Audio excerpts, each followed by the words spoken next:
Artificial intelligence is rapidly being integrated into many facets of life, including in America's classrooms. As more school districts integrate AI into learning, Stephanie Sy looks at its growing impact in K through 12 education and the warning signs around its use. Amna, parents and teachers are still trying to get a handle on students' use of social media, and now they're being forced to grapple with AI too. A recent survey from the RAND Corporation found more than half of U.S. students are using AI for school, an increase of 15 percentage points this year compared to just 2 years ago. At the same time, 61% of parents believe AI will harm students' critical thinking, compared to just 22% of school district leaders. All of this as AI juggernaut OpenAI gets even more embedded into the business of American education.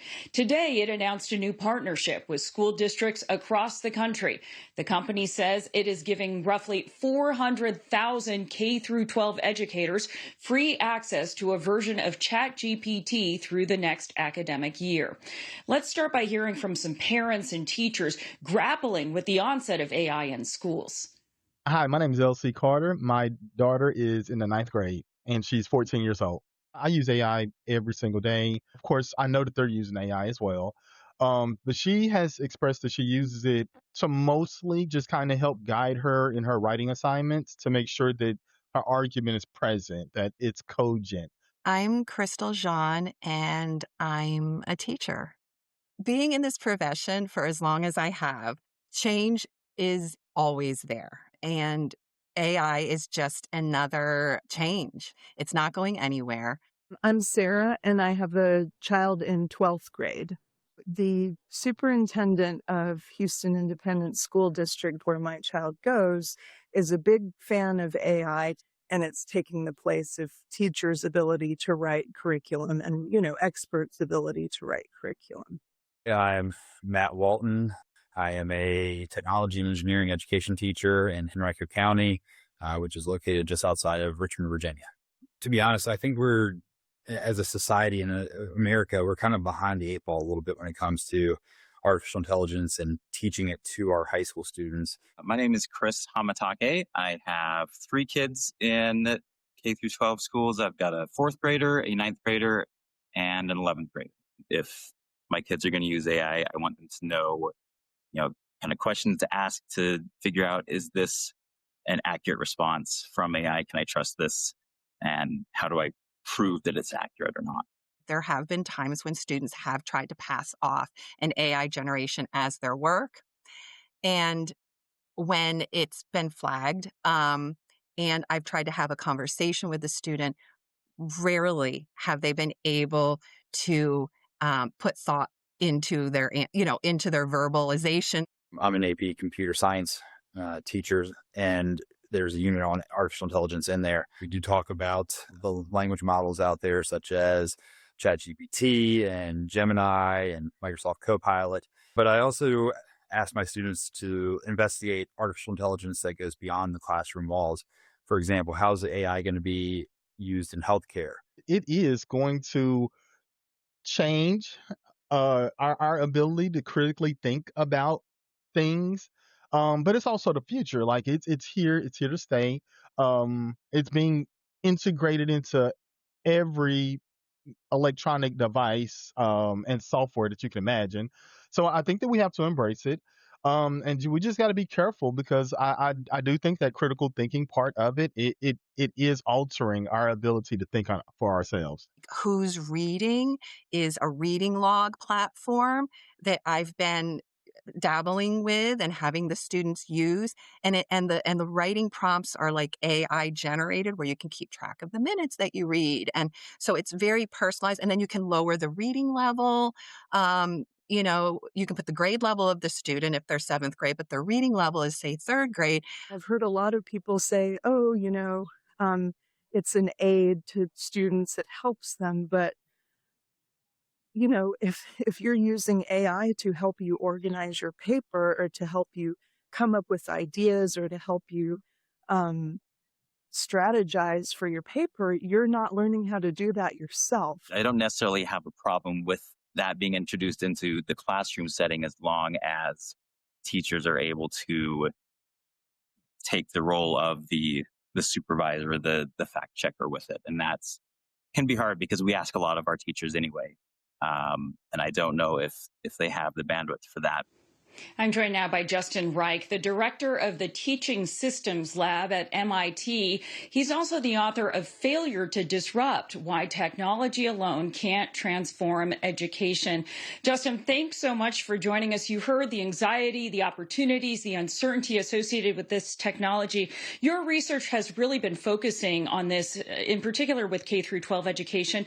How prevalent is this technology right now in schools, and what are the disruptions we're seeing from it, for better or worse at this point? Well, as you said at the top of your piece, I was co-author on that RAND paper, which showed that about half of teachers and about half of students most recently reported using AI, and that number continues to grow. It's much higher in secondary school, middle and high school than it is in elementary school. The enormous concern that educators have is that when students are using AI to do their work, they're not thinking, they're not struggling, and they're not learning. Some of that looks like cheating. Some of that is a very sort of classic case of a student taking work from somewhere else and representing it as their own. But in other cases, it's more subtle problems where students are using machines to produce work and they're not doing the thinking and struggle that they need to do, as many of your guests articulated, in order to be able to learn. Teachers and students are also excited about the fact that these tools are for sure going to empower human beings to do all kinds of new things. And so we want to find ways of navigating the opportunities they present, also with some real immediate concerns that teachers in particular, I think, feel quite earnestly.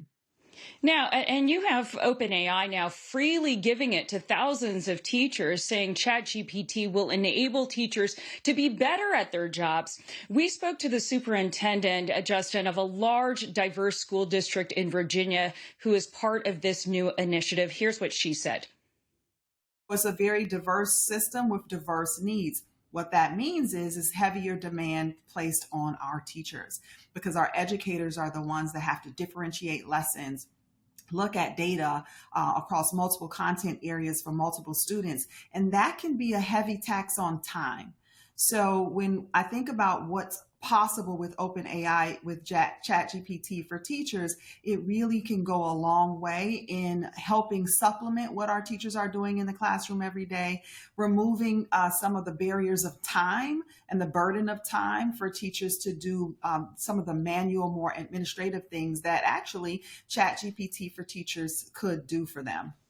Justin, that all sounds pretty great. I mean, you're a former high school teacher yourself. How do you see that balance between the promise that AI will supplement what teachers do, increase their bandwidth, versus replace what they do, and maybe even suck up more of their bandwidth? There were technologists in the middle of the 20th century that made a very similar argument when they invented a machine called the Scantron machine, which was the first machine that was able to automatically score multiple choice items. And they made a very similar kind of argument that this is going to save teachers tons of time, that there's going to be all kinds of new assessment possibilities. Teachers are going to be able to focus on the most important things. And I think most teachers looking back on the Scantron machine would not say, wow, multiple choice items have saved us so much time. So sometimes when we aim for efficiency, we don't necessarily get efficiency. We actually get a system that is targeted at something different. So I think we should be very cautious about that risk. There are more contemporary examples too. Probably the most important thing is if we are saving teachers time, that only matters if the learning afterwards is actually better. So if teachers are using ChatGPT to make new materials, but those new materials don't help students learn as well as the materials that teachers were creating, then if we're saving time at the cost of learning, that's not an advantage. I want to follow up. Prince William County, where that superintendent we interviewed is from, is one of those school districts that has a high number of disadvantaged students and English as a second language learners. That brings up one of the chronic problems that AI presumably might solve, which is how to make sure students aren't left behind. How do you see generative AI's potential for helping or harming equity in American education? So again, the argument that new technologies will disproportionately benefit students furthest from opportunity is now over a century old. When radio was first introduced, it was argued that with radio, the underprivileged school would become the privileged one, that elite lectures could be broadcast into the homes of lower income students, and radio did not bring equality. Personal computers did not bring equality. The web didn't bring equality. New technologies typically disproportionately benefit the affluent. They benefit people with the financial, social, and technical capital to take advantage of new innovations. So it is certainly admirable to try to use these new technologies to close equity gaps, but over and over again, what we see with many generations of new technologies in education systems is that they really more accelerate opportunities for the affluent than they create opportunities for low-income students. What makes more equitable educational environments are social movements that provide more resources to families, to students, to teachers, to schools, so that they can do a better job and have more resources to educate young people furthest from opportunity. Finally, Justin, how much are educators handing over to tech companies when they adopt these technologies? And what kind of policies should be put in place as ed tech gains such wide purchase in the American education landscape?